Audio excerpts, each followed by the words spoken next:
Hi there, I'm Kevin Wood with the Wood Group Realtors at Keller Williams, and welcome to our video blog. Today we're going to answer the question, what impact will the presidential election have on the housing market? Before we do that though, I'd like to draw your attention to two links on our blog. First, if you're considering buying a home, check out the home search tool, or if you're considering selling, click on the home value report.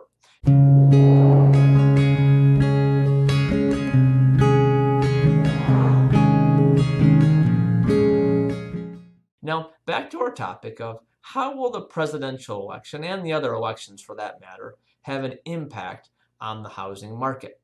Well, presidential elections have been watched for years by business analysts, and they found that things definitely change when we're in the season for elections, specifically presidential elections. In fact, what some of these studies have found is that the marketing and advertising that's done by the parties and the candidates for that matter has more of an impact on this uncertainty than the actual election results. Imagine that. So furthermore, as these media waves are filled up with the bad and negative information about one another, it continues to fuel this uncertainty among voters. Well, this uncertainty in the voters kind of spills over into the business world, and therefore there are some myths that are born in the real estate industry as well.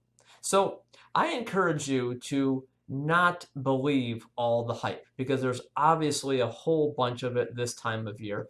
And I think what's best to do in this circumstance is to hear from the experts, to hear from the businesses in big companies that service the real estate industry and analyze it and know it, and have done so for decades upon decades. So here's what some of the experts had to say. This coming from the National Association of Realtors.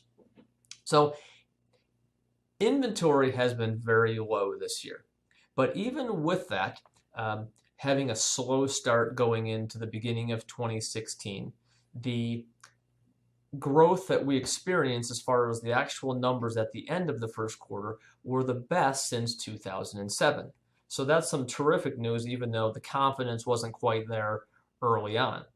Secondly, came from the Federal National Mortgage Association, also known as Fannie Mae.